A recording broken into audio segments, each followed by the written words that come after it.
మమ్మల్ని మిక్కిలిగా ప్రేమించిన మా కన్న తండ్రి, ఉన్నతమైన మీ నామానికి స్తుతి చెల్లిస్తున్నాం. తొలిసారి ఈ ప్రాంతానికి నన్ను నడిపించి మీ పిల్లల మధ్య విలువైన మీ మాటను ప్రకటించే ధన్యత నాకు ఇచ్చారు. వింటున్న ప్రతి హృదయమునకు తెలివిని అనుగ్రహించండి. చెప్పబడు ప్రతి సంగతిని గ్రహించి దాని ప్రకారము బ్రతికి మీరున్న లోకానికి అర్హత పొందే భాగ్యం మాలో ప్రతి ఒక్కరికి అనుగ్రహించమని యేసుక్రీస్తు వారి శ్రేష్టమైన నామమున ఈ ప్రార్థన సమర్పిస్తున్నాము తండ్రి, ఆమెన్. క్రీస్తునందు చేరివచ్చిన ప్రియులైన వారందరికీ ప్రభునామమున శుభములు, వందనాలు తెలియచేస్తూ ఉన్నాను. సహజంగా మనం క్రైస్తవులం గనక మరణించిన మనుషులను గురించి జ్ఞాపకార్థ కూడికలు ఏర్పాటు చేసుకుంటూ ఉంటాం. ఈ జ్ఞాపకార్థ కూడికలలో మనం జ్ఞాపకం చేసుకొనవలసినవి ఎన్నో ఉంటాయి. ఒక మాటలో చెప్పాలంటే అవి ఒక జ్ఞాపకార్థ కూడికలో జ్ఞాపకం చేసుకునేవి కావు, ప్రతిదినము జ్ఞాపకం చేసుకొనవలసినవి. అలా మనం ప్రతిదినము జ్ఞాపకం చేసుకొనవలసిన కొన్ని విషయాలను మీ ముందు ఉంచుతాను. ఒకసారి మీ బైబిల్ తెరిచి సామెతల గ్రంథం, సహజంగా ఏ జ్ఞాపకార్థ కూడికలోనైనా అందరూ ఆలోచించేటువంటి మాట ఇది. సామెతల గ్రంథం 10వ అధ్యాయము 7వ వచనం. సామెతల గ్రంథము 10వ అధ్యాయము 7వ వచనం. నీతిమంతుని జ్ఞాపకం చేసుకొనుట ఆశీర్వాదకరమగును అన్నాడు. బాగా వినాలి, బాగా ఆలోచించాలి.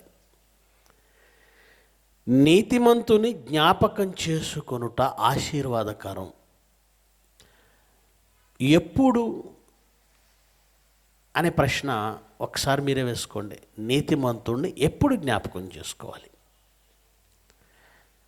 జనరల్గా ఈ వాక్యాన్ని మనం అంతా ఎప్పుడు వాడుకుంటామంటే ఒక మనిషి చనిపోయిన తర్వాతే. కానీ ఇక్కడ బైబిలులో వ్రాయబడిన సందర్భంలో అయితే ఒక నీతిమంతుడు మరణించిన తర్వాత జ్ఞాపకం చేసుకొనుట ఆశీర్వాదం అని లేదు. ఏముంది అక్కడ? నీతిమంతుని జ్ఞాపకం చేసుకోండి, అది ఆశీర్వాదకరం. అంటే చనిపోయిన ఆయన మాత్రమే జ్ఞాపకం చేసుకోండి అని కాదండి. బ్రతికున్నప్పుడే జ్ఞాపకం చేసుకోవాలి. ఇక నీతిమంతుడు ఎవరు అంటే, అసలు మనుషులుగా మనకందరికంటే ముందు నీతిమంతుడు అనే పదం యాప్ట్ అయినవాడు, సరిగా సరిపోయినవాడు ఎవరంటే యేసుక్రీస్తే. ఎందుకంటే మనుషులుగా మన దగ్గరికి వచ్చేసరికి మనమెంత నీతిమంతులు అండి. నీతిమంతుడు లేడు, ఒక్కడు కూడా లేడు, యేసుక్రీస్తు. ఆ యేసుక్రీస్తు వలన, ఆయన రక్తమును బట్టి, ఆయన కృపను బట్టి మనం నీతిమంతులుగా మార్చబడ్డాం. నీతిమంతులుగా మార్చబడ్డాం అంటే నీతిమంతుల లిస్టులో ప్రవక్తలు కానీ భక్తులు కానీ ఉన్నారు. కానీ వీరందరికంటే ముందు నీతిమంతుడనే పదానికి సరైన నిర్వచనం ఎవరు? యేసుక్రీస్తు. ఎందుకు నీతిమంతులను జ్ఞాపకం చేసుకున్నట్టు ఆశీర్వాదకరం అన్నాడు? యేసుక్రీస్తు కావచ్చు, లేదా ఆయన వలన నీతిమంతులుగా బ్రతికిన భక్తులు కావచ్చు. వారిని జీవించి ఉండగా కూడా జ్ఞాపకం చేసుకోవచ్చు, చనిపోయిన తర్వాత అని ఏం లేదు. అసలు జ్ఞాపకం చేసుకోవడం అంటే ఏంటి? ఎందుకు జ్ఞాపకం చేసుకోవాలి? ఆలోచించండి. సహజంగా మనం అంటూ ఉంటాం, జ్ఞాపకం చేసుకోవడం అంటే మనసులో తలుచుకోవటం అని. తలుచుకోవటం మనసులో ఒకసారి, తలంపులలోనికి ఒకసారి తెచ్చుకోవడం, జ్ఞాపకం చేసుకోవడం అని మనం అనుకుంటాం. కానీ కాదండి. యేసుక్రీస్తు కూడా రొట్టెను ద్రాక్షారసాన్ని మనకిస్తూ, నన్ను జ్ఞాపకం చేసుకొనుటకై దీనిని చేయండి అన్నాడు. ఆదివారం మీరంతా కూడా రొట్టె ద్రాక్షారసం తీసుకుంటున్నారు. జ్ఞాపకం చేసుకోవడం అంటే ఏంటి? రొట్టె పట్టుకొని ప్రార్థిస్తూ యేసుక్రీస్తును స్మరించుకొని రొట్టెని తినేస్తున్నాం. ఆ గ్లాసులో ఉన్న ద్రాక్షారసాన్ని పట్టుకొని కళ్ళు మూసుకొని ప్రార్థిస్తూ యేసుక్రీస్తు నామాన్ని స్మరించుకొని గుర్తు చేసుకొని తీసుకుంటున్నాం. అదా దాని అర్థం? దాని అర్థం అదే అండి? అలా అయితే నేను ఒక మాట చెప్తాను, మీరు కూడా ఆలోచించండి. ఇక్కడ వరకు నన్ను పిలిచారు, ఎక్కడో విజయవాడ నుంచి ఇక్కడికి వచ్చాను, ఇదిగో సభలో వాక్యం చెబుతున్నాను. ఏమంటే నెల్సన్ గారు కొంచెం భోజనం చేసేటప్పుడు నన్ను జ్ఞాపకం చేసుకోండి అని నేను అన్నాను అనుకోండి, దాని అర్థం ఏంటి మీరే చెప్పండి? ఆయన ఇంట్లోకి వెళ్ళి ప్లేట్లో భోజనం పెట్టుకొని ఒకసారి సంతోష్ కుమార్ గారిని స్మరించుకొని ఆయనే తినేసాడు అనుకోండి, మరి అంతే కదా, జ్ఞాపకం చేసుకోమన్నారు, నేను ప్లేట్ ముందు కూర్చొని జ్ఞాపకం చేసుకున్నాను అన్నారు అనుకోండి, అయిపోయినట్టే. నా పరిస్థితి ఏంటి? నేను జ్ఞాపకం చేసుకోమనడం వెనక భావం ఏంటి? అర్థమైంది కదా మీకు? జ్ఞాపకం అంటే ఒకసారి మనసులోకి స్మరణ తెచ్చుకోవడం కాదండి. యేసుక్రీస్తు శరీరమని నువ్వు రొట్టె పట్టుకున్న ప్రతిసారి ఆయన ఏం చెప్పాడో, ఆయన ఏం చెయ్యమన్నాడో, ఆయన జీవితం నీకు జ్ఞాపకం రావాలి, ఆయన ఆజ్ఞలు నీకు జ్ఞాపకం రావాలి, ఆయన మాదిరి నీకు జ్ఞాపకం రావాలి, ఆయన ప్రవర్తన నీకు జ్ఞాపకం రావాలి. అంటే నా శరీరం తీసుకున్నప్పుడు నాలా ఉండమని చెబుతున్నాడు. ఆయన రక్తం నా రక్తం తీసుకుంటున్నావు కదా, నాలా బ్రతుకు, నన్ను జ్ఞాపకం చేసుకుని బ్రతకనంటే, జ్ఞాపకం చేసుకోవడం అంటే నా ప్రవర్తన జ్ఞాపకం చేసుకోండి, నా ఆలోచనలు జ్ఞాపకం చేసుకోండి, నా బ్రతుకును జ్ఞాపకం చేసుకోండి. ఈ రొట్టె రూపంలో శరీరాన్ని, ఈ ద్రాక్షారసం రూపంలో రక్తాన్ని తీసుకుంటున్నారే, మీరు నాలా మారాలి, నన్ను జ్ఞాపకం చేసుకోండి అంటే పేరు తలంచుకోవడం కాదు, ఆయనలా బ్రతకమని. ఇది మీకు అర్థమైతే నీతిమంతుణ్ణి జ్ఞాపకం చేసుకొనుట ఆశీర్వాదకరం అన్న పదానికి కూడా, ఆ వాక్యానికి కూడా మీకు భావన అర్థం ఏంటో తెలుస్తుంది. నీతిమంతులు ఉన్నారు, భూమి మీద నీతిమంతులు ఉన్నారు. యేసుక్రీస్తు మొదటి నీతిమంతుడైతే ప్రవక్తల్లో నీతిమంతులు ఉన్నారు. ఒక అబ్రహాము నీతిమంతుడే, ఇస్సాకు నీతిమంతుడే, యాకోబు నీతిమంతుడే, అపోస్తలులు నీతిమంతులే. ఈరోజు క్రీస్తు రక్తంలో కడగబడిన మనం ఎంతోమంది నీతిమంతులుగా బ్రతుకుతున్నాం. సేవకులైన వారు నీతిమంతులుగా బ్రతుకుతున్నారు. నీతిమంతులుగా బ్రతికిన వారిని జ్ఞాపకం చేసుకోవడం అంటే వాళ్ళ ప్రవర్తన ఫలమును శ్రద్ధగా ఆలోచించుకోవడం, వాళ్ళు ఏం చెప్పారో ఆలోచించుకోవడం, వాళ్ళు ఏం చెప్పారో, ఏం చేయమన్నారో, ఎలా బ్రతకమన్నారో అది. అంతే తప్ప క్రైస్తవులు ఆచారబద్ధం చేసినట్టు కాదు. నీతిమంతుని జ్ఞాపకం చేసుకోవడం అంటే మనం చేస్తున్న ఆచార ప్రకారం మాట్లాడడం లేదు. నీతిమంతులు ఎవరైనా, బ్రతికి ఉన్నవారైనా, మరణించిన వారైనా, సజీవుడైన క్రీస్తు అయినా, ఆయన వల్ల నీతిమంతులుగా ఉన్నవారు ఎవరైనా, నీతిమంతులు అంటే వాళ్ళ ప్రవర్తన మంచిది, వాళ్ళ బ్రతుకు మంచిది, వాళ్ళ మాటలు మంచివి, వాళ్ళ ఆలోచనలు మంచివి, వారి ప్రకారం మిమ్మల్ని బ్రతకమనడమే. ఇకపోతే సహజంగా అండి, మనుషులుగా బ్రతుకుతున్న ప్రతి వాళ్ళు నేను ఎప్పటికీ ప్రజల మధ్య, ప్రజల జ్ఞాపకాలలో ఉండిపోవాలని ప్రయాసపడుతూ ఉంటారు. చనిపోయిన వారినో లేదా బ్రతికున్న వారినో, నీతిమంతులుగా ఉన్నవారిని జ్ఞాపకం చేసుకోవడం మనకు ఆశీర్వాదకరం. ఎప్పుడు వారిలా మనం బ్రతికితే, అది దాని అర్థం. ఆ విషయాన్ని కాస్త పక్కన పెడితే, సహజంగా మనుషులందరూ కూడా అండి మనుషుల జ్ఞాపకాలలో నిలిచిపోవాలని తాపత్రయపడుతూ ఉంటారు.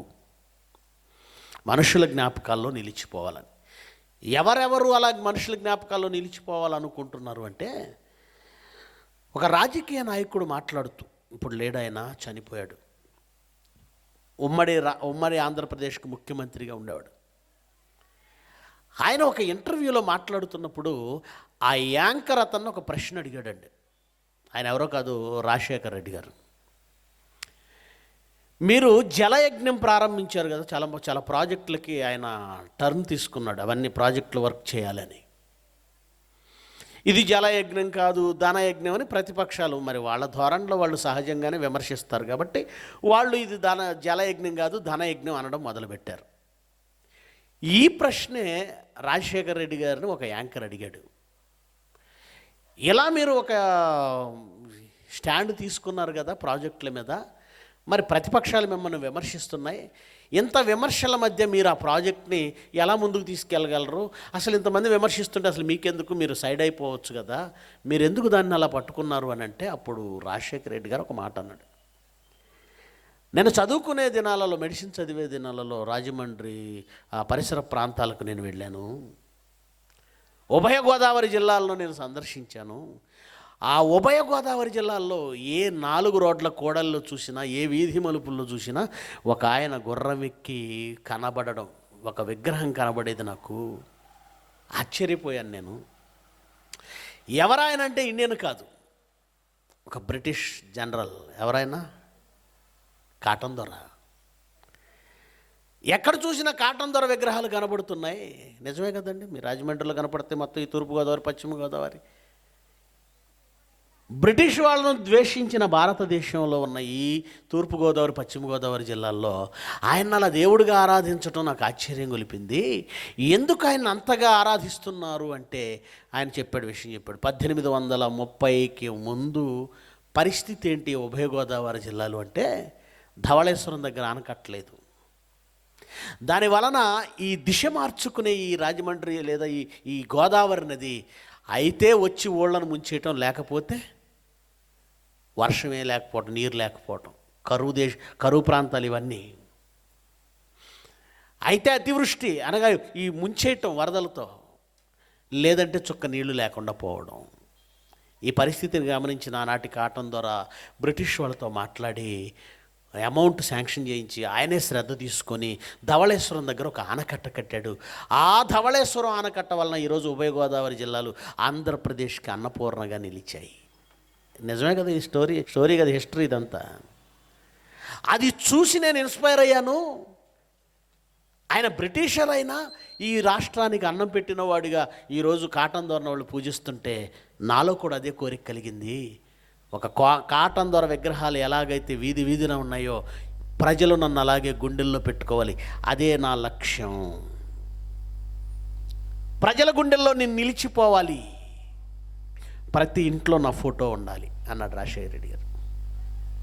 ఏమన్నా లక్ష్యంతో బ్రతుకుతున్న వాళ్ళు ఎంతమంది ఉన్నారు అంటే, నా జ్ఞాపకాలు ప్రజల మధ్య చిరస్థాయిగా ఉండాలని ఒక నాయకుడు కోరుకున్నాడు. అందుకే ఏదో ప్రజలకు మంచి చేయాలి, ఆ మంచి చేసి ప్రజల మధ్య ఉండిపోవాలి తాపత్రయం.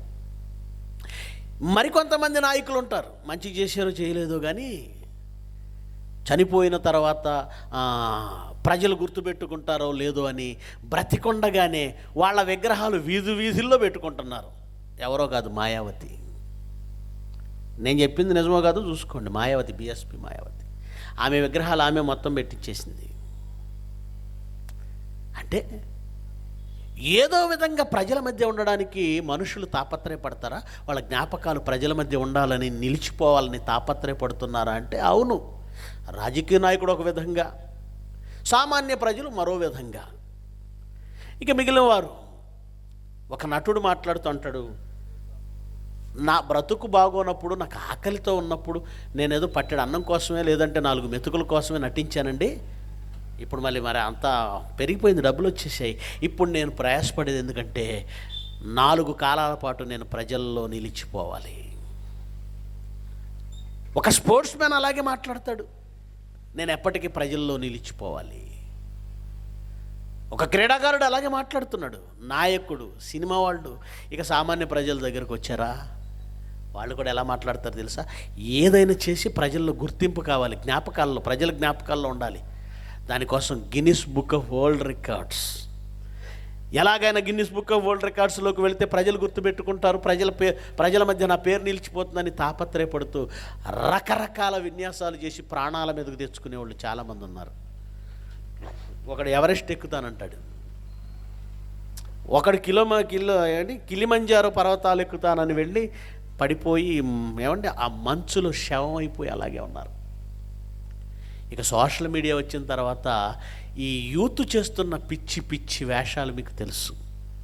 మొన్ననే ఒక ఆవిడ, ఉత్తరప్రదేశ్ అనుకుంటాను, గంగానది దగ్గర పిల్లల్ని ఫోన్ ఇచ్చేసి పిల్లలకి వీడియో తీయమని చెప్పి తల్లి చిన్నపిల్లలు రీల్స్ చేయడానికి నీటిలో దిగింది.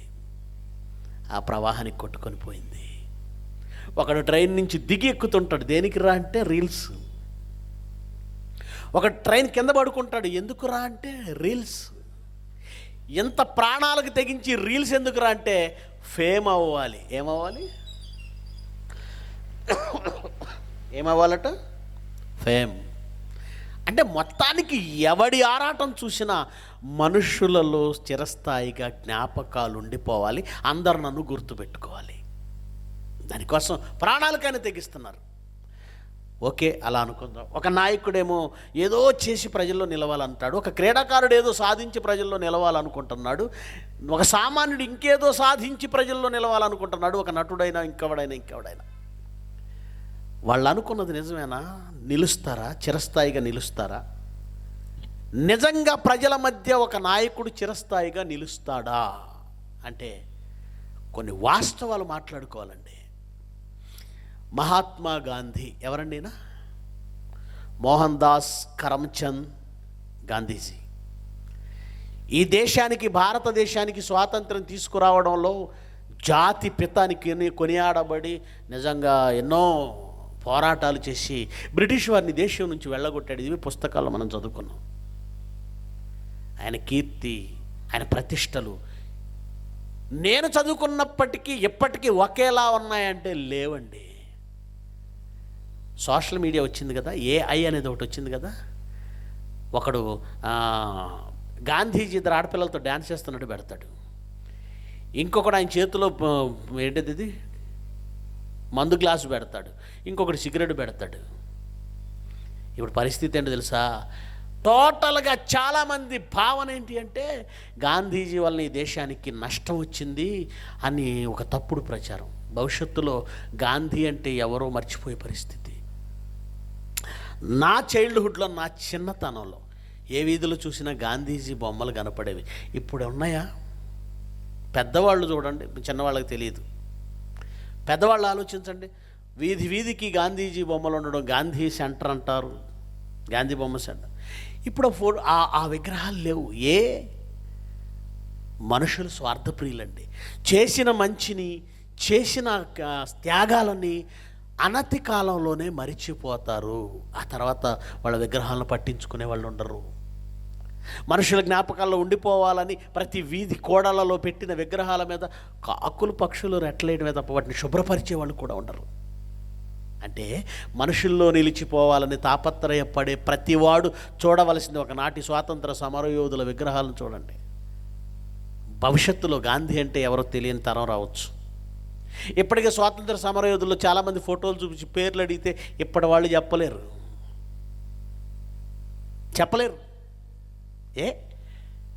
అంటే నువ్వు ఏం చేసినా నీ గొప్పతనం ప్రజల్లో ఉంటుందనుకోవటం భ్రమ. నువ్వు ప్రజల జ్ఞాపకాల్లో నిలిచిపోవాలని తాపత్రయపడుతున్నావే, కొన్నాళ్ళకి అదంతా అంతరించిపోతుంది, సమసిపోతుంది. నువ్వు వాళ్ళ జ్ఞాపకాలలో ఉండవు. మాకు అలాంటి ఏమి లేవండి, గిన్నిస్ బుక్ ఆఫ్ వరల్డ్ రికార్డులో ఉంటామండి, విగ్రహాలు అవసరం లేదంటారా? దాందేముందండి, రికార్డులదేముంది? ఈరోజు నీ రికార్డును బ్రేక్ చేయడానికి ఇంకొకటి వస్తాడు. సచిన్ టెండూల్కర్ అనే ఒక గొప్ప బ్యాట్స్మెన్, ఒక గొప్ప క్రికెటర్, ఆయన్ని మరిపించే క్రికెటర్లు చాలామంది వచ్చారు. ఒకప్పుడు ఆయన గొప్పతనం అనిపించేది, ఇప్పుడు రకరకాల పేర్లు. తగ్గిపోతుంది, వాళ్ళ చరిష్మా తగ్గిపోతుంది. మాకు అవన్నీ లేదండి, మేమేదో రీల్స్ చేసేసుకుంటాం. మాకు రీల్స్ కూడా వద్దండి. మేము ప్రజల్లో నిలిచిపోవడానికి మేము ఏం చేస్తాం తెలుసా?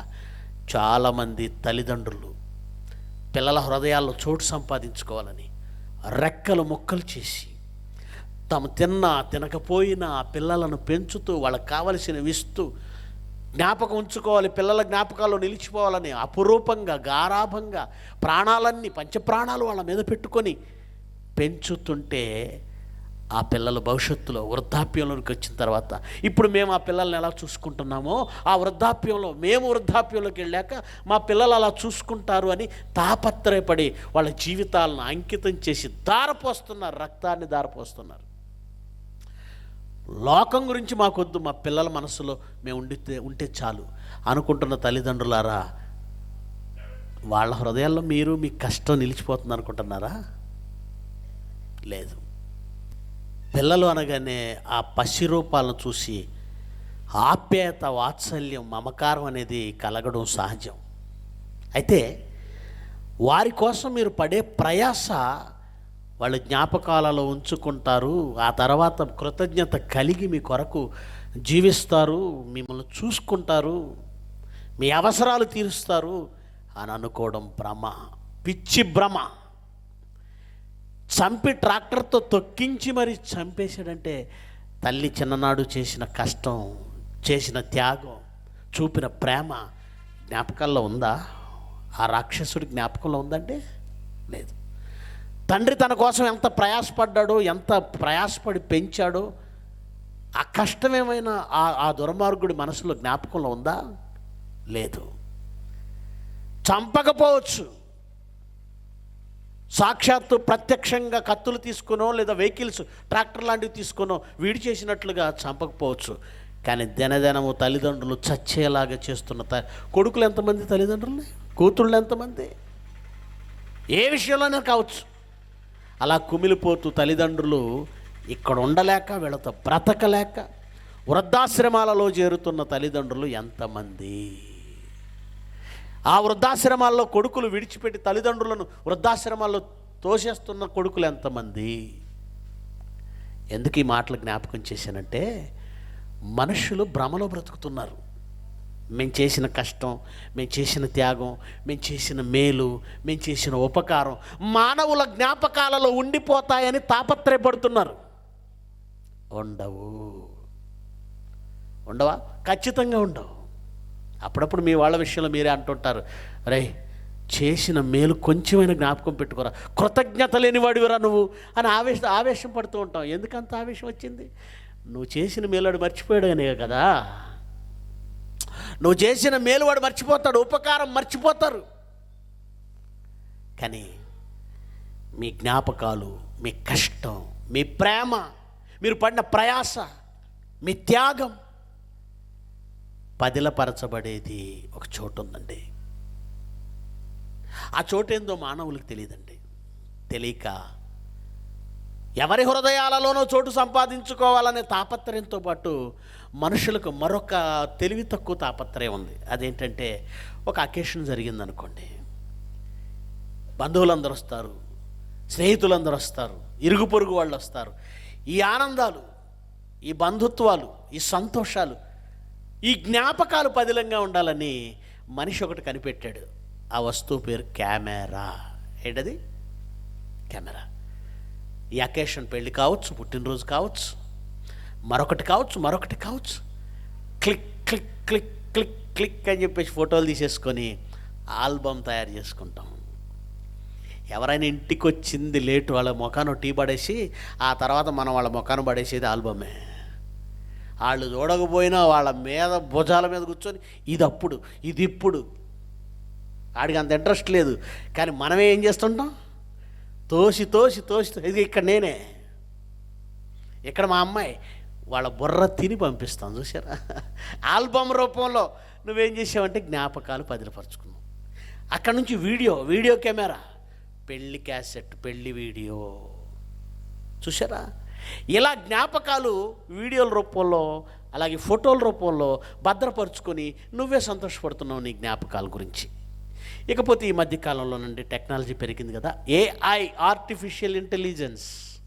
ఎవరన్నా చనిపోనివ్వండి, ఇప్పుడు ఆర్టిఫిషియల్ ఇంటెలిజెన్స్తో ఆ ఫోటోని మూవింగ్ ఇచ్చి, అంటే కదిలేలా చేసి, పెళ్ళి మధ్యకి వీళ్ళేదో ఫోన్ చేసినట్టు, ఆవిడేదో స్వర్గంలో ఉన్నట్టు, స్వర్గానికి వీళ్ళ ఫోన్ వెళ్ళినట్టు, అక్కడ ఆవిడకి ఎవరు ఫోన్ ఇచ్చారో తెలియదు. ఆవిడ స్వర్గంలో ఉందట, ఫోన్ రిసీవ్ చేసుకుందంట, కిందకు వచ్చేస్తుంది. కిందకు వచ్చేసి కాసేపు వాళ్ళ పెళ్ళిలో తిరిగి వాళ్ళతో పాటు ఫోటోలు దిగి మళ్ళీ టాటా చెప్పి వెళ్ళిపోతుందట. ఎలా మారిపోయారో చూడండి మనుషులు, టెక్నాలజీని ఎలా ఉపయోగించుకుంటున్నాడు. జ్ఞాపకం ప్రియులరా, నిజంగా ఈ జ్ఞాపకాలన్నీ ఉంటాయా? మనం ఎవరు? ఎందుకు ఈ భూమి మీదకి వచ్చాం? ఏం చేయాలి ఈ భూమి మీద? మనం చేసిన ఈ పనులు, ఈ త్యాగాలు, ఈ కష్టం, ఇవన్నీ ఎక్కడ జ్ఞాపకంగా ఉంటాయి? ఎవరు జ్ఞాపకం పెట్టుకుంటారు?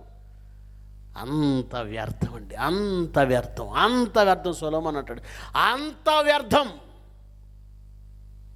ఎవరు నీ కష్టాన్ని, నీ త్యాగాన్ని, నీ ప్రేమను, నువ్వు చూపించిన వాత్సల్యాన్ని జ్ఞాపకాల్లో ఎవరు పెట్టుకోరు. నీ ఫోటోలు చూసి నువ్వే ఆనందించాలి. ఒకసారి చూస్తారు, రెండోసారికి చిరాకు వస్తుంది వాళ్ళకి. నీ విగ్రహాలు నువ్వే పెట్టుకునే పరిస్థితి. ఎక్కడో నిలిచిపోతానని తాపత్రయపడి ప్రజల్లో స్టాండర్డ్ అయిపోతాను, స్టార్ అయిపోతాను. నో, నువ్వు చేస్తున్నవన్నీ మనుషుల మధ్య నిలిచిపోవాలని పడుతున్న ప్రయాసంతా వ్యర్థం. మరి ఎప్పుడు గుర్తుండిపోతాం? ఎలా గుర్తుండిపోతాం? ఎలా జ్ఞాపకాలు, మన జ్ఞాపకాలు ఎలా నిలిచిపోతాయో ఒకసారి హెబ్రీ పత్రిక చూడండి. అపోస్తలుడైన పౌలు హెబ్రీలకు రాసిన ఉత్తరంలో, అపోస్తలుడైన పౌలు హెబ్రీలకు రాసిన పత్రిక 6వ అధ్యాయము 10వ వచనం. అందరూ తీయాలి. మీరు చేసిన కార్యాలు, మీరు చేయవలసిందేంటో చూడండి. పిల్లల కోసం రెక్కలు మొక్కలు చేసుకున్నాను. నిజంగా కొంతమంది ఆడవాళ్ళని చూస్తుంటే బాధ వేస్తూ ఉంటుందండి. 10 అయినా 11 అయినా ముఖం గడగర టిఫిన్ చేయరు. పిల్లలను పంపాలి, భర్తను పంపాలి, ఇల్లు చూసుకోవాలి, బట్టలు చూసుకోవాలి, అండ్లు చూసుకోవాలి, అన్నీ చూసుకోవాలి. అమ్మా నీ ఆరోగ్యం కూడా చూసుకోమ్మా అంటే, నా పిల్లలు, నా భర్త, నా ఇల్లు, నా సంసారం, వాళ్ళు వస్తే ఇల్లు బాగోదు, వీళ్ళు వస్తే ఇల్లు బాగోదు అని తిండి కూడా తినకుండా 11, 12 ఇంటి దాకా ముఖం కూడా గడగకుండా ప్రయాసపడుతూనే ఉంటారు. వాళ్ళని చూస్తే జాలేస్తుంది. మీరు చేసిన కార్యం, కార్యం అంటే పని, మీరు చేసిన కార్యమును మీరు పరిశుద్ధులకు ఉపచారం చేసి, మీరు చేయవలసిన పరిచారం, మీరు చేయవలసిన కార్యాలు, మీరు చేయవలసిన సేవ పరిశుద్ధులకు ఉపచారం చేసి, ఇంకనూ పరిచారం ఉపచారం చేయుచుండుట చేత దేవుని నామమును బట్టి మీరు చూపే ప్రేమ, మీరు చూపే ప్రేమ ఎలా ఉండాలంటే దేవుని నామమును బట్టి చూపాలి. ఆయన నామము ధరించుకున్న వారికి చూపాలి. మీ ప్రయాస, మీ కష్టం దేవుని పనిలో, దేవుని పరిశుద్ధుల కొరకు, దేవుని కొరకై ఉంటే ఆయన నామమును బట్టి మీరు చూపిన ప్రేమను మరుచుటకు దేవుడు అన్యాయస్తుడు కాడు అన్నాడంటే అర్థం ఏంటి? దేవుడు అన్యాయస్తుడు కాడు అంటే మనుషుడు ఎవడైనా అన్యాయస్తుడే. నిన్ను కట్టుకున్నవాడైనా, నీ కడుపును పుట్టినవాడైనా, నిన్ను కన్నవారైనా, నిన్ను కన్నవారు అన్యాయస్తులే, నీ కడుపును పుట్టినవారు అన్యాయస్తులే, నిన్ను కట్టుకున్నవారు అన్యాయస్తులే. అసలు మనిషి అంటేనే ఎవరు? అన్యాయస్తుడు. నువ్వు చూపిన ప్రేమ గురించి ఒకసారి టచ్ చేసి చూడు. నీకు అంతకంటే ఎక్కువ నేను చేశాను అంటారు తప్ప నువ్వు చేసిన దాన్ని జ్ఞాపకం చేసుకోరు. కృతజ్ఞత లేనివారు, అంతే. దీనివల్ల మనుషులు ఎలాంటి వారు? కృతజ్ఞత లేనివారు. గనుక నీ జ్ఞాపకాలు పదిలంగా నిలిచిపోవాలంటే నువ్వు పడవలసిన ప్రయాస, నువ్వు చేయవలసిన కార్యాలు, నువ్వు చేయవలసినటువంటి ఉపచారం, ప్రేమలు మనుషుల మధ్య, మనుషుల కొరకు అనుకోకు. ఆయన నామమును బట్టి మీరు చూపిన ప్రేమను మరుచుటకు దేవుడు అన్యాయస్తుడు కాడు. అంటే భూమి మీద మనుషుల మస్తిష్కాలలో, మెదడులలో మీరు చేసిన కార్యాలు నిలవవు. వీడియోలు పెట్టేశానండి అంటారా? ఒక్కసారి కరెక్ట్ అయినంటే మొత్తం పోతాయి. ఒకవేళ ఈ వీడియోలు స్టాండర్డ్గా ఉంచినా ఇవి నీకెందుకు ఉపయోగపడవు. విగ్రహాలు వీధి వీధిలో ఊరు ఊరా పెట్టినా అవి చూసుకోవడానికి తప్ప ఎందుకు పనికిరావు. నీ విగ్రహం నువ్వే చూసుకోవాలి, ఎవడో చూడ్డం. నీ జ్ఞాపకాల వలన నీకు ప్రయోజనం ఏంటి? 60 ఏళ్ళు 70 ఏళ్ళ ఈ బ్రతుకులో నీ జ్ఞాపకాలు నీకేమైనా ప్రయోజనం చేకూరుస్తాయా? ఈ భూమి మీద నువ్వు మనుషులలో నిలిచిపోవాలని పడే ఏ ప్రయాస కూడా నీకు ఉపయోగపడదు. కానీ ఒకటి ఉపయోగపడుతుంది. ఆయన నామమును బట్టి నువ్వు చేసిన కార్యాలు, ఆయన నామమును బట్టి నువ్వు చూపే ప్రేమ, ఆయన నామమును బట్టి చేసేటువంటి పరిచర్య, ఆయన నామమును బట్టి చేసే ఉపచారము, ఇది దేవుడు మరువడు. మరి ఏం చేస్తాడు? మలాకీ గ్రంథము, దయచేసి అందరూ మీ బైబిల్ తెరవండి, ఎంత బాగుంటుందో. మలాకీ గ్రంథం 3వ అధ్యాయం 16వ వచనం. మలాకీ గ్రంథము 3వ అధ్యాయము 16వ వచనం చదవండి దయచేసి.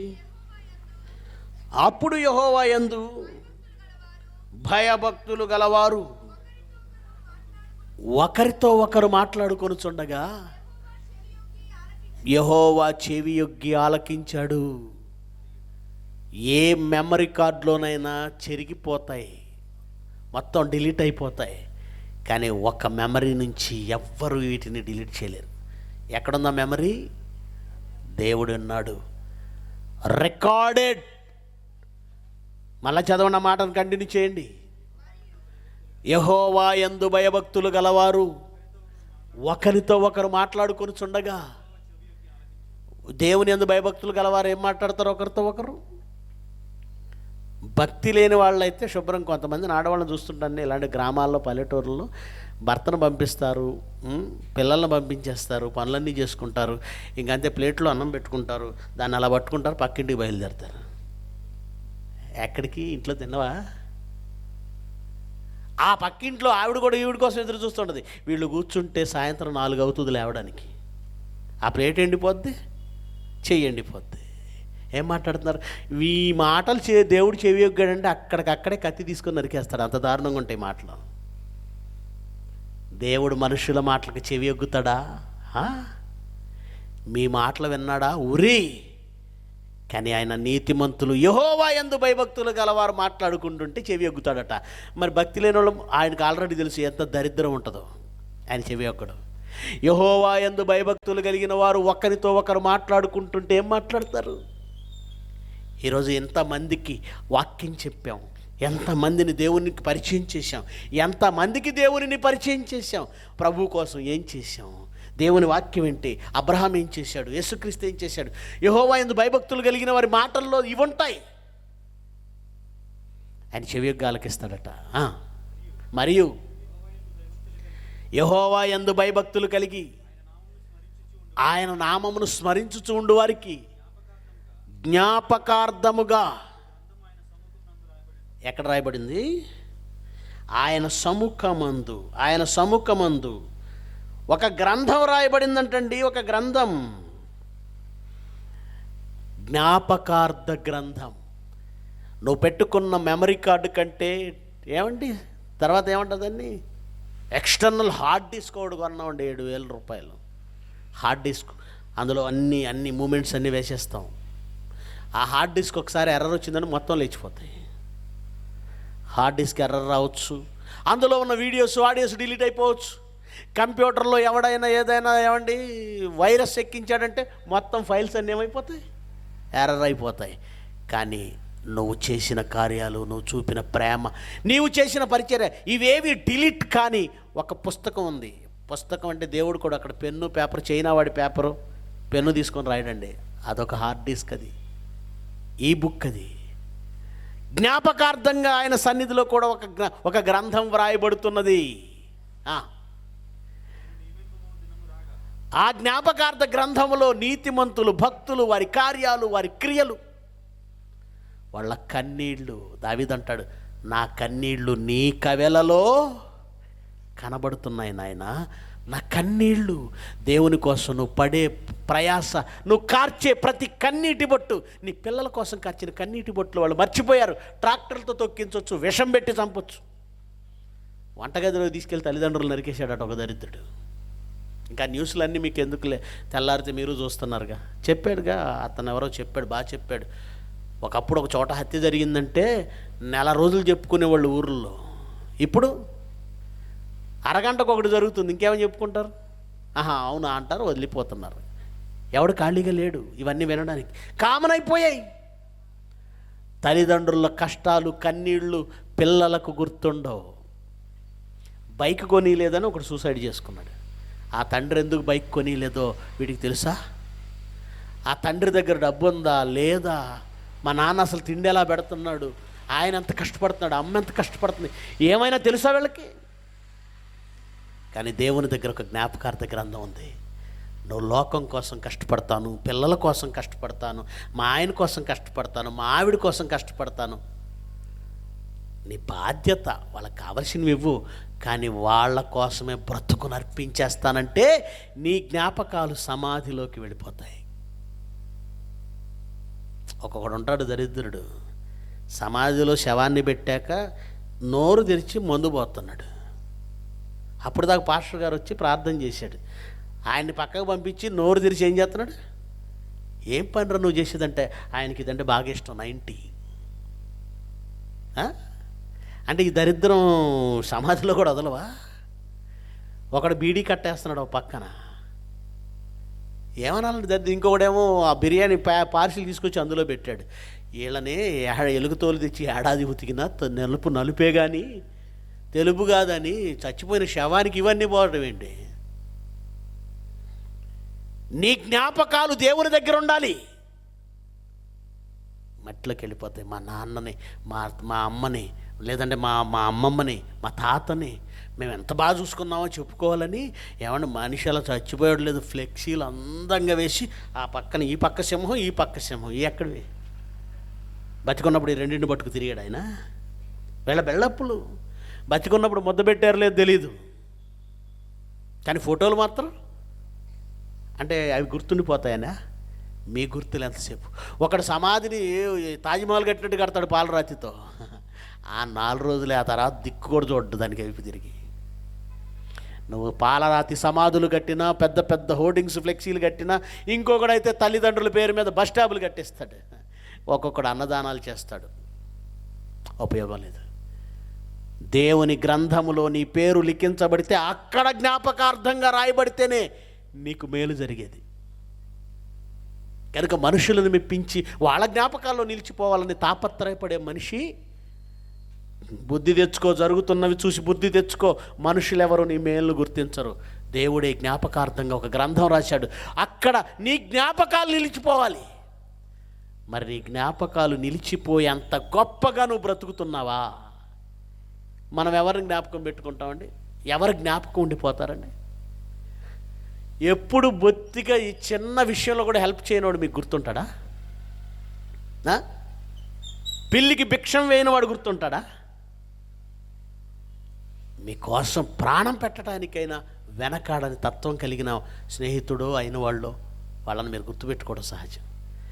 మరి దేవుడు మిమ్మల్ని గుర్తుపెట్టుకోవాలంటే, ఏదో ఆదివారం వచ్చానంటే వెనక బెంచీలో కూర్చున్నానండి, చిన్న గొర్రె పిల్లని నేను యేసయ్య అని పాట పాడానండి, నా వయసు 70 ఏళ్ళు అండి. 70 ఏళ్ళకి నువ్వు చిన్న గొర్రె పిల్లవే. బాప్తిజం తీసుకొని 30 ఏళ్ళు అవుతున్నా ఏం చేయడు, చిన్న గొర్రె పిల్ల.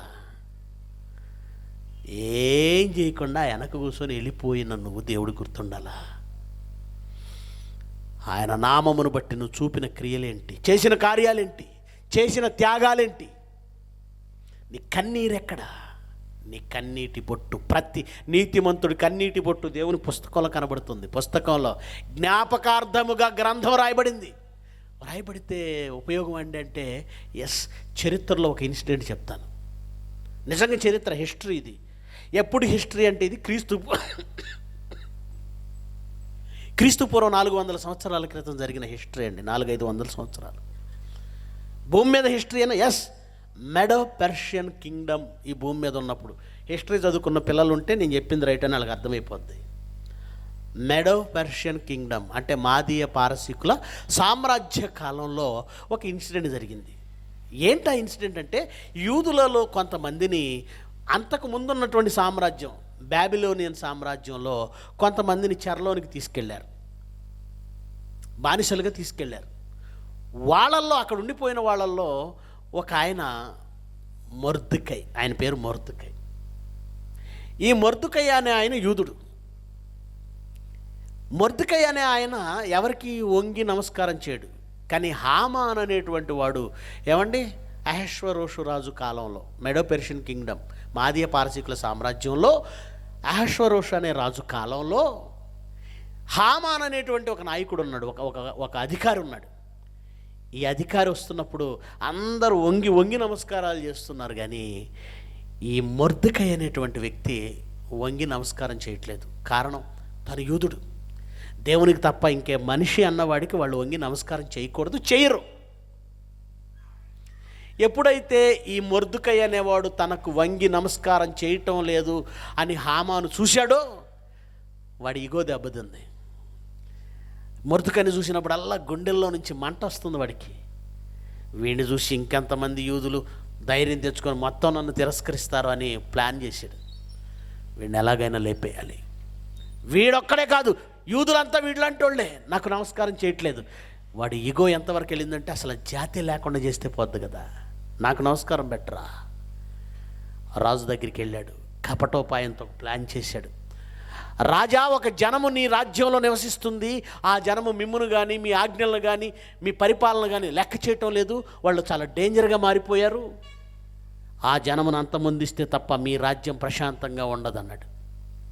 ఈ అహష్వేరోషు రాజు ఎవరు ఏంటి వివరాలు కనుక్కోకుండా సరే వాళ్ళని నిర్మూలన చేసేయి అని చెప్పేసి ఒక తాకీదు రాయించి రాజముద్ర వేసి పంపించేశాడు.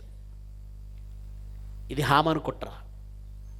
ఎప్పుడైతే ఇది జరిగిందో మొర్దుకై ఆయన యూదులలో నుండి రాణిగా మారిన ఎస్తేరు అనే ఆ రాణి దగ్గరికి వెళ్ళి నిలబడ్డాడు. ఈ ఎస్తేరు ఆ మొర్దుకైకి కూతురు వరుస, పినతండ్రి. అమ్మా చూడు, నువ్వు యూదులలో నుండి రాజ్యాధికారానికి వచ్చావు. బహుశా నిన్ను దేవుడు అంతఃపురంలో పెట్టింది, బహుశా ఇలాంటి సందర్భం వస్తుందనేమో. నీ జాతిని నువ్వు కాపాడాలి, నీ స్వార్థం నువ్వు చూసుకోకు. ఒకవేళ నువ్వు చేయనంటావా? ఆమె ఎందుకు మొదట సంకోచించింది, ఎందుకంటే రాజు అంతఃపురంలో ఉన్నాడు. అంతఃపురంలో కొంతమంది అంతరంగికులతో సమావేశంలో ఉన్నాడు, కొంతమంది సామంత రాజులు ఉన్నారు. అక్కడికి వెళ్ళాలి అని అంటే పర్మిషన్ లేకుండా వెళ్ళకూడదు. పర్మిషన్ లేకుండా వెళితే ఎవరు వెళ్ళినా చివరికి రాణైనా తల తీసేస్తాడు. అక్కడికి వెళ్ళిన తర్వాత ఒకవేళ ఆయనకి ఏమైనా వెళ్ళిన వాళ్ళ మీద కనికరం ఉంటే ఇలా చేతిలో ఉన్న దండం వాళ్ళ మీద చూపిస్తాడు. అప్పుడు వాళ్ళు బ్రతుకుతారు, మాట్లాడవచ్చు. రిస్క్ అనమాట. ఆయన ఆంతరంగిక మందిరంలో కొన్ని వ్యవహారాల్లో ఉన్నప్పుడు వితౌట్ పర్మిషన్ వెళ్ళకూడదు. ప్రపంచాధినేత ఆయన. మరి పరిస్థితి ఎలా ఉంది, నేను ఇప్పుడు వెళ్ళలేను అంది. ఇదిగో చూడమ్మా ఎస్తేరు, నువ్వు గనక ఇప్పుడు కాదంటే సహాయం వేరే దిక్కు నుంచి వస్తుంది. నువ్వు రాజాంతపురంలో ఉన్నాను అనుకుంటున్నావేమో, యూదులందరినీ సంహరించడం అంటే నువ్వు కూడా చనిపోతావు, గుర్తుపెట్టుకో. ఆలోచించింది. నా కోసం ఉపవాసం ఉండండి, నేను వెళతాను. వెళ్ళింది. రాజుకు ఆమె మీద కనికరం కలిగింది. ఎందుకంటే ఆమెపై కనికరం కలగడానికి ఆమెలోని వినయ విధేయతలు, సౌమ్యత, తగ్గింపే కారణం. కొంతమంది ఆడవాళ్ళని చూస్తే ఎంత పొగరు, ఎంత ఏమండి అదో రకంగా ఉంటారు. వాళ్ళ వేషధారణ, వాళ్ళ భాష, పాపం ఏమీ లేవండి, పెద్ద అలంకరణ ఏమీ లేదు. నార్మల్గా వెళ్ళి నిలబడింది ఎస్తేరు. రాణి కావాలనుకున్నప్పుడు అహష్వేరోషు ముందు ఆమెలోని సింప్లిసిటీ నచ్చింది, విధేయత నచ్చింది. అంతకుముందు రాణి కాకముందు ఎలాంటి సింప్లిసిటీ విధేయత ఉందో, రాణి అయిన తర్వాత కూడా రాజు దగ్గర అదే విధేయతతో నిలబడింది. ఆమెను చూడగానే రాజుకు కనికరం కలిగింది. తన చేతిలోని దండం ఆమె వైపు చూపించాడు. మాట్లాడమ్మా, ఏం కావాలి? మీరు భోజనానికి రావాలి, రాత్రికి మీతో పాటు హామాను రావాలి. భోజనానికి పిలిచింది, కడుపు నిండా భోజనం పెట్టింది, తృప్తిగా తిన్నారు. ఏం కావాలి? మళ్ళీ భోజనానికి రమ్మంది. చెప్పింది, యోధ జాతి, నా జాతిని నాశనం చేయటానికి కుట్ర జరుగుతుంది. కుట్ర. రాత్రి నిద్ర పట్టలేదండి అహష్వేరోషుకి.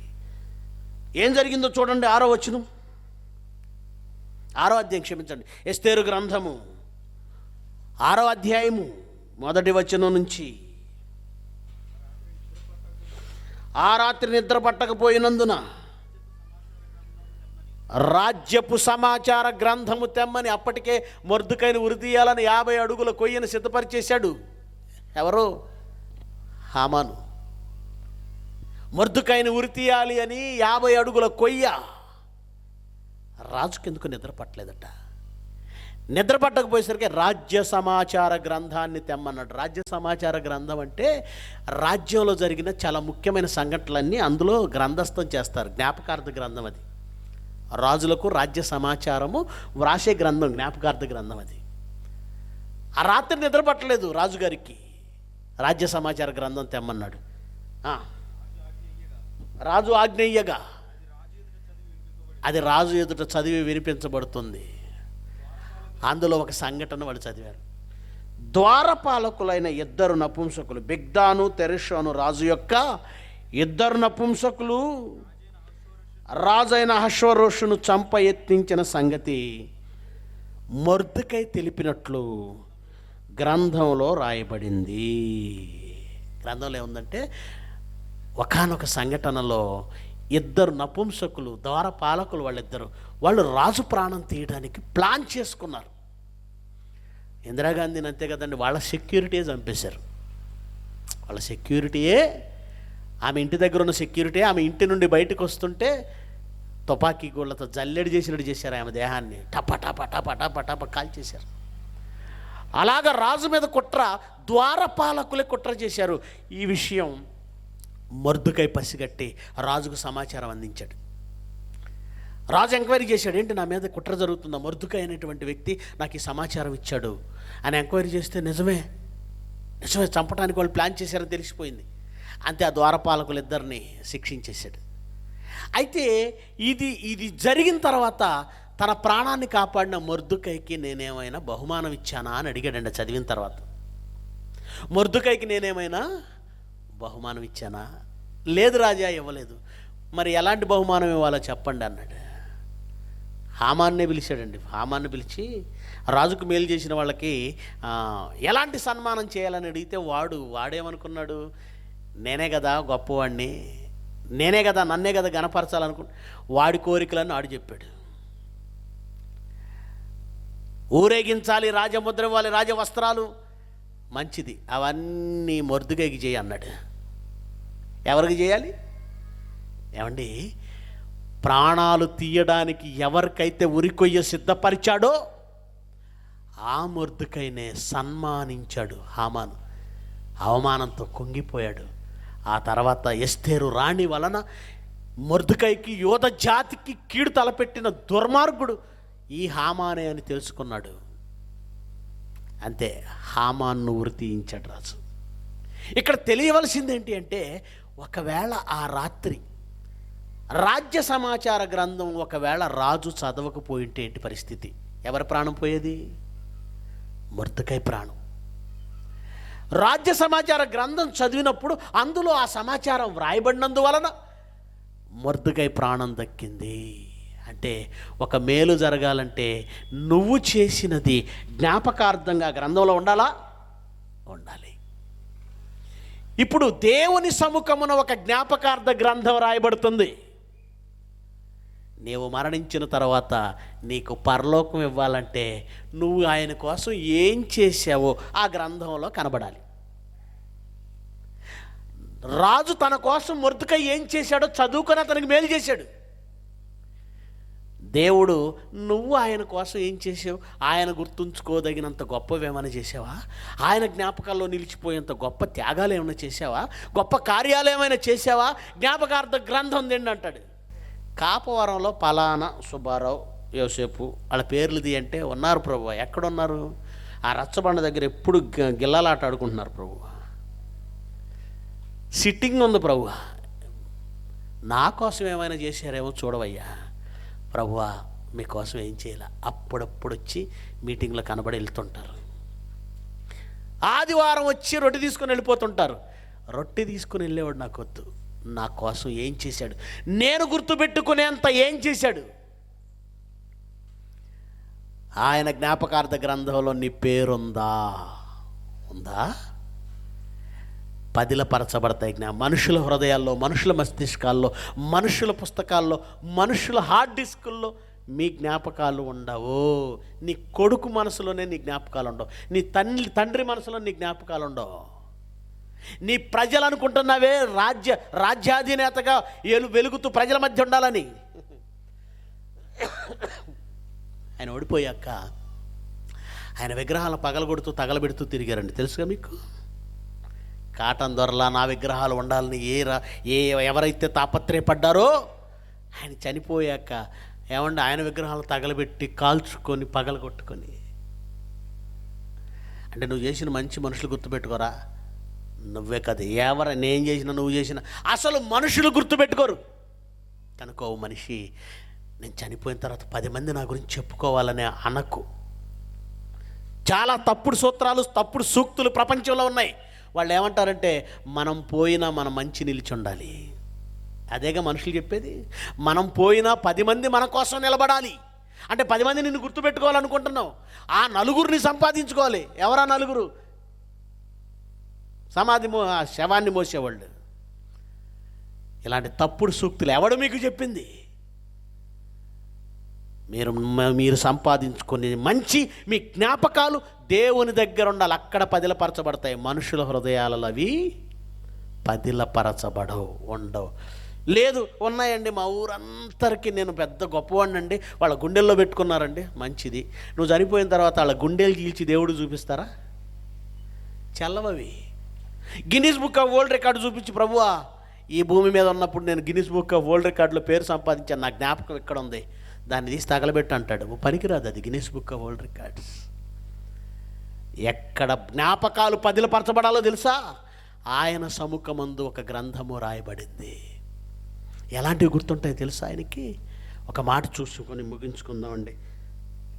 లూకాసు వార్త, ముందు మార్క్సు వార్త చూద్దాం, బాగుంటుంది. మార్క్సు వార్త 14వ అధ్యాయం. మార్క్సు వార్త 14వ అధ్యాయము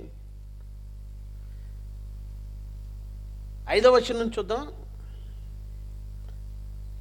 లేదా 3వ వచనం నుంచి చూద్దాం. 3వ వచనం నుంచి 3వ వచనం నుంచి. మార్క్సు వార్త 14వ అధ్యాయం 3వ వచనం నుంచి.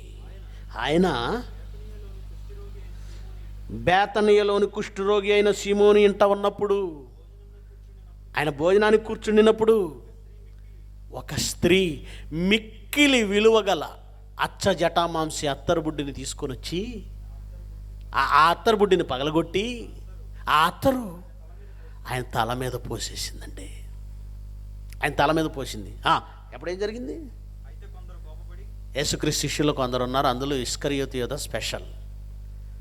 అతను అడ్వాన్స్గా మాట్లాడేస్తున్నాడు. ఏమంటున్నాడు? అయితే కొందరు కోప్పడి, ఎంత విలువైన అత్తరిది, దీన్ని ఇలా నష్టం చేసేవేంటి? ఈ అత్తరు 300 దేనారాలు, 400 దేనారాలు, 400 దేనారాల కంటే ఎక్కువ డబ్బులు వస్తాయి. 400 దేనారాల కంటే ఎక్కువ డబ్బులు వస్తాయి. దేనారం అంటే ఇంచుమించు ఉందా కింద అక్కడ 160 ఇంటూ 400 వేయండి. 2000 సంవత్సరాల క్రితం అంత ఖరీదంటే ఇప్పుడు ఎంత ఖరీదై ఉండాలి? అంత ఖరీదైన అత్తరు అలా ఆయన మీద పోసేసరికి వాళ్ళకి కోపం వచ్చేసిందండి. ఎందుకు ఇంత వేస్ట్ చేసావు? మరేం చేయాలి? దీనిని అమ్మి ఆ వెల తెచ్చి ఏం చేయాలి? పేదలకు ఇవ్వచ్చు కదా. మంచి పనే. కానీ యేసుప్రభు ఏమన్నాడు చూడండి. అందుకే యేసుక్రీస్తు, ఈమె జోలికి వెళ్ళి ఒక్క మాట కూడా అనకండి. మీరెందుకు ఏమైనా కంగారు పెడుతున్నారు? ఈమె నా ఎడల మంచి కార్యం చేసింది. పేదలు ఎల్లప్పుడు ఉంటారు కదా, వాళ్ళకి మీరు ఏం కావాలంటే చేయండి. పేదలు ఎప్పుడు ఉంటారు. అది ఈ మాట ఆశ్చర్యం అనిపించిందండి. పేదలు ఎల్లప్పుడూ ఉంటారా? ఈ ప్రపంచంలో పేదలను తీసేసే గవర్నమెంట్ ఏది రాదు. పేదరికం పోగొడతాం, మా అజెండా అది అని ఏ పార్టీ సొల్లు కబుర్లు చెప్పినా నమ్మకండి.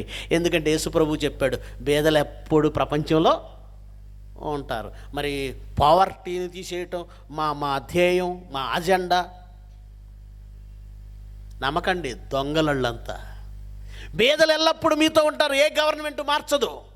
వాళ్ళకి ఎప్పుడు కావాలంటే అప్పుడు మీరు చేయండి, కానీ నేను ఎల్లప్పుడూ మీతో ఉండను. ఈమె తన శక్తి కొలది చేసి, అసలు ఎందుకు చేసిందో తెలుసా? ఈ ప్రపంచానికి నా భూస్థాపన అవసరం, ఈ ప్రపంచానికి నా మరణం అవసరం, నేను చనిపోవడం అవసరం. నా భూస్థాపన నిమిత్తం దీన్ని చేసింది. నేను చనిపోవాలని చేసింది. ఏమండి, నేను యేసుప్రభు చనిపోవాలని ఆమె కోరుకుందా? అవునంటున్నాడు ఆయన. మీరు చనిపోవాలని ఎవరైనా కోరుకుంటే మీరు సంతోషిస్తారా, కోప్పడతారా? నా చావు కోరుకుంటున్నావెరా నువ్వు, దుర్మార్గుడా అని మొత్తం పుస్తకం చదువుతాం. ఏ పుస్తకం? మనకు సంస్కృత పుస్తకం ఉంటుంది లోపల. కానీ యేసుప్రభు అన్నాడు, ఈమె నా విషయంలో మంచి పని చేసింది. ఏంటయ్యా మంచి పని అంటే? నా భూస్థాపన నిమిత్తం చేసింది. పేతురేమో, ప్రభువా నువ్వు చచ్చిపోకూడదు, నీకు అది దూరమగునుగా కానీ చేయబట్టుకు లాగుతున్నాడు. నేను చనిపోవాలి, నేను ప్రాణం పెట్టాలి, యెరూషలేము వెళుతున్నాం, మనుషుల చేత పట్టబడతాను, నేను వాళ్ళని చంపేస్తారు, సమాధి చేయబడతాను, 3వ దినాన్ని తిరిగి లేస్తానని ఆయన మాట్లాడుతుంటే పేతురు చేతులు పట్టుకొని, ప్రభువా ఇదేంటి ప్రభు చచ్చిపోతానంటున్నావు, ఆ మాట అనమాకు ప్రభువా, తప్పు ప్రభువా, నార్మోయ్ సాతానా నా వెనక్కు పో అన్నాడు. నా చావు లోకానికి అవసరం, నేను వచ్చింది దేనికి? ఆయన మరణిస్తేనే మన పాపాలు పోతాయి. ఆయన మరణించినందుకే ఈరోజు మనం ఇక్కడ కూర్చున్నాం. ఆయన మరణించి రక్తాన్ని చిందించాడు, సమాధి చేయబడ్డాడు, తిరిగి లేచాడు. అందుకే మనం హాయిగా గుండె మీద చేసుకొని పరలోకం వెళతామనే ధైర్యంతో ఉన్నాం. ఈ విషయం పేతురుకి అర్థం కాలేదు, కానీ ఎవరికి అర్థమైంది తెలుసా? ఎవరికి అర్థమైంది? ఆ స్త్రీకి అర్థమైంది. ఆ స్త్రీ ఎవరో తెలుసా? లాజరు సహోదరి అయిన మరియా. ఎందుకు అర్థమైందో తెలుసా? యేసుక్రీస్తు తన ఇంటికి వచ్చిన ప్రతిసారి ఆయన పాదాల దగ్గర కూర్చొని వాక్యం వింది. ఆయన పాదాల దగ్గర కూర్చున్నప్పుడు ఆమెకు అర్థమైంది ఏంటో తెలుసా? ఆమెకి ఆయన మరణిస్తేనే లోకానికి రక్షణ. అందుకే ఆయన్ని సమాధికి సిద్ధం చేయడానికి ఈ విలువైన అచ్చజటామాంస అత్తరును పోసేసింది. యేసుప్రభు అన్నాడు, ఆమె చేసిన పని మీకు అర్థం కాలేదు, ఆమెను అనకండి. ఇంకో విషయం చెప్తాను వినండి అని ఏమన్నాడు చూడండి. సర్వలోకములో ఎక్కడ ఈ సువార్త ప్రకటించబడుతుందో అక్కడ ఈమె చేసింది జ్ఞాపకార్థముగా ప్రశంసించబడును. ఈ ప్రపంచానికి నేను ఆమె జ్ఞాపకాన్ని ఉంచుతాను. 2000 సంవత్సరాలు అవుతుందండి. ఇప్పటికీ మనం సంఘాలలో ఎవరిని పొగుడుతున్నాం? విలువైన అచ్చజట మాంస అత్తరును ప్రభు తల మీద పోసిందే ఆమెను పొగుడుతున్నామా తిడుతున్నాం? మీరు చెప్పండి. పొగుడుతున్నాం. ఆయన జ్ఞాపకాలలో మనం నిలిచిపోతే 2000 సంవత్సరాలైనా పొగుడుతూనే ఉంటాం. మనుషుల జ్ఞాపకాల్లో 100 ఏళ్ళు కాలేదు గాంధీజీని తిడుతున్నారు వీళ్ళంతా. మనుషుల జ్ఞాపకాల్లో ఉంటే పరిస్థితి ఇది. దేవుని జ్ఞాపకాల్లో ఉంటే 2000 సంవత్సరాలు అవుతుంది. ఈ సువార్త ఎక్కడ ప్రకటింపబడుతుందో అక్కడ ఆమె చేసినది ప్రశంసించబడుతుంది. ఇప్పుడు చెప్పండి, మీ జ్ఞాపకాలు ఎక్కడ పదిలపరుచుకుంటారు? ఎక్కడ పదిలపరుచుకుంటారు? కెమెరాల్లోనా, మెమరీ కార్డుల్లోనా, హార్డ్ డిస్కుల్లోనా, లేదా మనుషుల మస్తిష్కాల్లోనా? మా ఊర్లో ఉండిపోవాలనుకుంటారా? మా నాన్న మా అమ్మ ఫోటోలు ఉండిపోవాలని కొంతమంది విగ్రహాలు చెక్కించి పెడతారండి. నువ్వు పోయాక, మీ కొడుకు తరం పోయాక, మీ మనవళ్ళ తరం పోయాక ఆయన ఎవడో తెలియదు, ఊర్లో తిరుగుతుంటారంతే. కానీ యేసుక్రీస్తు ఎన్ని వేల సంవత్సరాల తర్వాత వచ్చినా మీరు చేసింది ఆయన పుస్తకం తీసి చదువుతుంటే ఆశ్చర్యపోతారు మీరు. కనుక ఎక్కడ జ్ఞాపకాలు నిలిచిపోవాలనుకుంటున్నారో మీరే తెలుసుకోండి. మరణించిన వారి జ్ఞాపకాలు మీకు ఉండడం మంచిదే, కానీ ఏ జ్ఞాపకాలు వాళ్ళు బ్రతికున్నప్పుడు మిమ్మల్ని మారమని చెప్పుంటారుగా, అది జ్ఞాపకం చేసుకోండి. నీతిగా బ్రతకమని చెప్పుంటారుగా, అది జ్ఞాపకం చేసుకోండి. దేవుని కోసం బ్రతకమని చెప్పుంటారుగా, అది జ్ఞాపకం చేసుకోండి. కానీ బ్రతికున్న మనం, నేను పోయాక మా వాళ్ళందరూ ఇలా చేయాలి, ఇలా ఉండాలి అని మీ వాళ్ళ జ్ఞాపకాల్లో ఉండటానికి ప్రయాసపడకు. నేను మరణిస్తే ఆ దేవుని గ్రంథంలో నా పేరు ఉండాలి. నేను వెళ్ళగానే పరలోకం వెల్కమ్ పలకాలి. ఏ జ్ఞాపకాలు లేకపోతే నేనెవడు రానివాడు అక్కడికి. దేవుడు గుర్తుపెట్టుకునేంత గొప్ప కార్యాలు చేశావా, చేయి. యెహోవా సన్నిధిలో జ్ఞాపకార్థంగా ఒక కొర్నేలి చేస్తున్న ధర్మ కార్యాలు ఎక్కడికి వెళ్ళాయట? జ్ఞాపకార్థముగా దేవుని సన్నిధికి చేరాయి. జ్ఞాపకార్థంగా ధర్మకార్యాలు అపొస్తలుల గారి 10లో ఉంటుంది, తర్వాత చదువుకోండి. 10వ అధ్యాయంలో ఆయన ధర్మకార్యాలు చేరాయి, నీ నీతి కార్యాలు చేరతాయి. నువ్వు దేవుని కోసం ఆయన నామమును బట్టి చూపే ప్రేమ, పరిశుద్ధులకు పరిచర్య, ఇవి దేవుని జ్ఞాపకాల్లో నిలిచిపోతాయి. ఈ భూమి మీద నీ ప్రయాస, నీ కష్టం దేవుని జ్ఞాపకాల్లో నిలిచిపోవాలని ప్రయాసపడండి. లేదు మనుషుల మధ్య నిలిచిపోవాలని ప్రయాసపడ్డారా, మీ ప్రయాస వృధా. ఇక్కడ మీ జ్ఞాపకాలు ఉండవు. ఒకవేళ ఉన్నా అవి మరణం తర్వాత నీకు ఉపయోగపడవు. పరలోకం రావాలంటే ఇక్కడ కాదు, నీ జ్ఞాపకాలు పదిలపరుస్తున్న దేవుడు ఉన్నాడు. ఆయన గ్రంథంలో మీ జ్ఞాపకాలు పదిలపరచబడాలి. ఓకేనా? ప్రార్థన చేసుకుందాం. ప్రేమ కలిగిన తండ్రి, సత్యమును గ్రహించి ఈ భూమి మీద ఉన్నంత వరకు మీ జ్ఞాపకాల్లో నిలిచేంత గొప్పగా కార్యములు చేయాలి. మీ పిల్లలే కాదు, ఇదిగో ఈ మీటింగ్కి చేరి వచ్చిన ప్రతి బిడ్డ కూడా ఇదే ధ్యేయంగా, లక్ష్యంగా బ్రతికితే మా ప్రేమ, మా ప్రయాస, మా కార్యములు మీ నామమును బట్టి చేస్తే వాటిని మరచుటకు మీరు మనిషి కాదు, మీరు స్వార్థపరులు కాదు, అన్యాయస్తులు కాదు, న్యాయమూర్తి మీరు. అందుకే మా కార్యములన్నింటినీ గ్రంథస్థం చేసి జ్ఞాపకముగా నిలుపుకొని మాకు ప్రతిఫలం ఇవ్వడానికి సిద్ధపడుతున్నారు. మీ పిల్లలుగా మేమంతా దానిలో జ్ఞాపకం చేసుకొని మీ పిల్లల హృదయాలలో వాక్యాన్ని స్థిరపరిచి ఫలించుటకు అవకాశం ఇవ్వండి. మీ చిత్తమైతే మేము జీవించి ఉంటే మరలా ఈ వాక్యం కొరకే మేము మరలా కలుసుకునే ఆనందం ఇమ్మని యేసుక్రీస్తు వారి శ్రేష్టమైన నామమున ఈ ప్రార్థన సమర్పిస్తున్నాము తండ్రి, ఆమెన్. ఆశీర్వాదం కూడా తీసుకుందాం. మన తండ్రి అయిన దేవుని ప్రేమ, కుమారుడైన యేసుక్రీస్తు వారి కృప, పరిశుద్ధాత్మ దేవుని అన్యోన్య సహవాసం సకల పరిశుద్ధులకు, మనకు, ప్రభుదాస్ గారి కుటుంబానికి తోడైండి నడిపించునుగాక. ఆమెన్. మీ అందరికీ వందనాలు.